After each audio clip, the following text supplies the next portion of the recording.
Let's talk about after the storm allergies with Dr. David Klein, all right?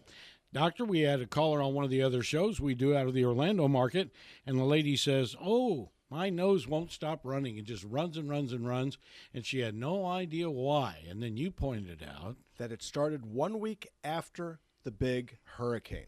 Now, here's the concern that I've got with individuals that give the following history. And that history is that something medically has changed when they were doing perfectly fine up until a particular event occurs. In this case, this was a storm of the century. This was the big one. This was the storm that has not had precedent. Dropped lots and lots of water, lots and lots of wind, and guess what? The combination can lead to health concerns. So this poor lady was unable to stop her nose from running. So she's looking to dry it. What can I do to dry my nose out? She asks. Okay, and in my head I'm thinking, one, why in the world would you want to dry your nose out? If your nose is running, if you have diarrhea, okay, if you have some other medical complaint, your body is speaking to you in very plain and clear language. It wants something out. It wants it gone. If you're nauseated and you're vomiting, it's because your body wants something out of your stomach. If you ingest a toxin, a poison, something that's not particularly good for you, bad food, let's say, you're going to become nauseated. Your body's going to want to express it before you have a chance to die. The same thing is true with diarrhea, and the third thing is true with your nose. Now, you may find this hard to believe, but nicotine is a poison. It's a deadly poison. There's enough nicotine in a half a dozen cigarettes to kill an average adult.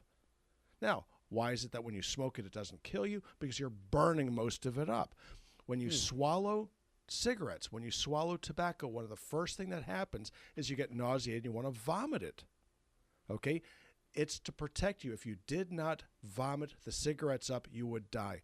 Now, in this individual, okay, with the nose running, the body is talking to her. There's something going on in the air that's causing her nose to run. Now, you might think, well, it's something as benign as an allergy, and it may well be. But allergy to what? What's going on in her house is of grave concern to me and is going to be of grave concern to her. And that's the possibility that water was blown in under the roof shingles, that was blown in through the wall, through the brick, blown in through the block, or blown in through the siding into the side of the house, and mold starts to grow. And this is a big problem. Here in Florida, people lose their property due to black mold infestation. Why is this such a big deal? Because the black mold is a toxin. It is a deadly, deadly toxin. And it starts off mildly, gets worse with time, and sometimes the first thing that occurs is a runny nose, or just feeling bad, or a dry, hacking cough, or a productive cough.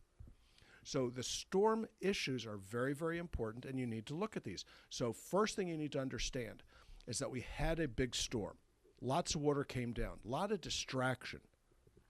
We're not really going to know what the water damage is, or even if there's a breach in your roof, until the next storm. The next major rainstorm is the one that's going to tell you whether or not you've suffered shingle damage. That's the way it always is. There's nothing new about this. You take a couple shingles and shift them the wrong way, water comes down the second time, water comes in. The problem with hurricanes is that the water is sometimes going sideways. Tornadoes occur. Tree limbs go up and under and disturb things, and oddly enough, so do rodents. So do squirrels and so on and so forth. They will cause damage, opening your house up to the environment. So first things first, look at the roof. Look at your ceiling. See if there are any spots, water spots. Second thing you need to do is walk around the house and look and see if there are any shingles that are out of place. See if there are any dark areas. If you can get up into your attic, get up and get a look. But probably the single most important thing you can do is to hire a house or home inspector, an HVAC inspector, to go in and clean out those air conditioning vents, to go into your attic to make sure that you didn't sustain damage. Very, very important thing to do, especially between hurricanes, because these individuals are going to get harder and harder to find as we get the next hurricane. we learned in '04, and nobody has talked about it except you, after Irma. And that is, in '04, they reminded people with concrete block houses, with brick houses, water does permeate that if it's not properly sealed. So it's been a long time since '04. So there could be water coming on the inside of the block. You can almost guarantee it. Okay, so when block is sealed properly, how long does the seal last? Yeah. It doesn't last forever. It may last 5 years, 4 years. This is Florida. Things get hot, and when they get hot, they deteriorate. Even plastics. You have plastic pipes that are exposed to the sunlight. They only last 5 or 6 years. They crack, they break, and that's where we get into trouble with this. So there are vents that are going to be dislodged. There are going to be these air conditioning issues that are going to happen. So you need to get out there, get somebody up there, pay the few $100 to make sure that your biggest investment is protected. Now is the time to do it. Now is the time you need to get out there and go. But the side of the house is not invulnerable. The windows are not invulnerable. If you don't believe it, if you want to prove it to yourself, go on the outside of your house. Take a garden hose and just spray it against the window and see how wet it gets on the inside. Now imagine the entire side of your house getting the same beating, the same pelting. You're going to have to understand that water is going to get in there. So for me and for my money, I'm going to be out there using dehumidifiers. I was thinking about putting one up in my attic. Why would I want a dehumidifier in my attic draining to the outside? Because I have a very tight attic. It's foam insulated. And sometimes these things condense. Your air conditioning vents condense. We went without power for 6, 7, 8 days. Okay, when the power comes on, where does the humidity go? It's going to have to pool someplace. So this poor lady, I will believe, is going to have a mold issue. I just don't know where. I feel for her. I don't know how to better describe it but to get out there and do this. Well, what else is going to bother your internal environment? Okay, so you're looking at your home. We just went through this terrible storm. Okay, the groundwater has to go someplace.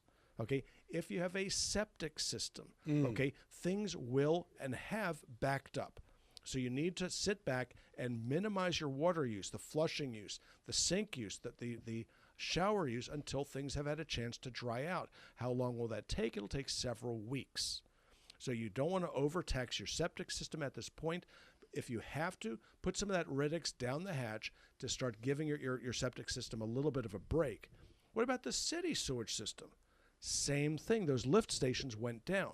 That funky smell that everybody had out there, well, what's that all about? And they tried to tell you that it was rotting foliage. Well, guess what? The rotting foliage is still out there. Doesn't smell like fecal material anymore because they fixed the lift stations.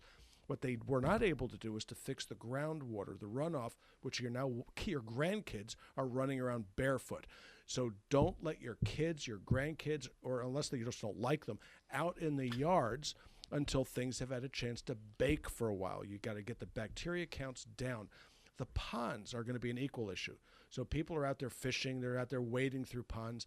This is a dangerous part of the country to live in. For that reason, we lose children every year to Entamoeba histolytica infection that goes through the nose and into the brain.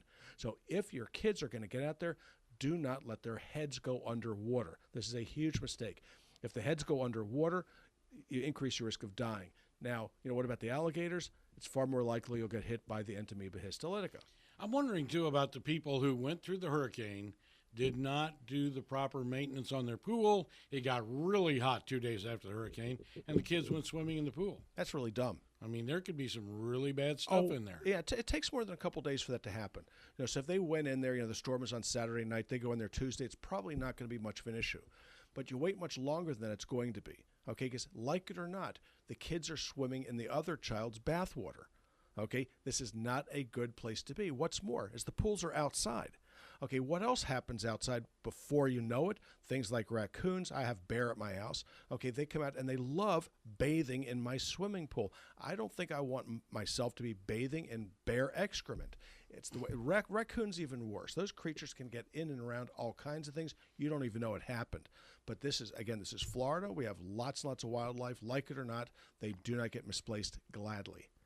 Now, you've taught us in the past, and we've got like 2 minutes, to talk about the fact that when we do use drying agents, which is against your belief, we're going to cause problems down the long run with the rest of our body. The drying agents are interesting. They call them antihistamines, okay? And there are problems with antihistamines. Again, if your body is trying to cough out or sneeze out material and you're thinking you're that much smarter than your immune system, so, I'll just go ahead and I'll take something to dry it up, or I'll take a cough suppressant. These things have been long known to increase the duration and severity of cough and cold, these viral syndromes. We've known it for decades, yet we continue to do it. More so is as you get older being like 50 years of age, the antihistamines increase your risk of Alzheimer's disease, or at least having the symptoms of it. Why do you suppose that is? Well, let's look at the treatment of Alzheimer's disease. What do we use for that? We use histaminic, that's prohistaminic and procholinergic medications. That's the mainstay of treating Alzheimer's disease in this country.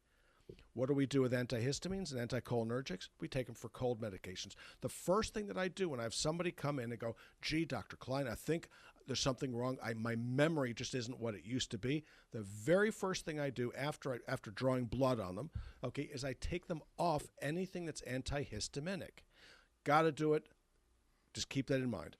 And you probably want to start your day now more than ever with your magic minerals and some of the other nutraceuticals you'll find right there at the Stages of Life. And here is your contact information. Our phone number is 407-679-3337, and our website is stagesoflife.net. We're located in Longwood at 1917 Booth Circle. That's right off of I-4 and 434. And let's see, our office hours are Monday through Thursday, 8 to 5. The health store that Rob mentioned with all of our nutraceuticals is open during those office hours, but we're also on the web, as I said, at stagesoflife.net, and you can purchase your nutraceuticals at your leisure, and we will ship them to you.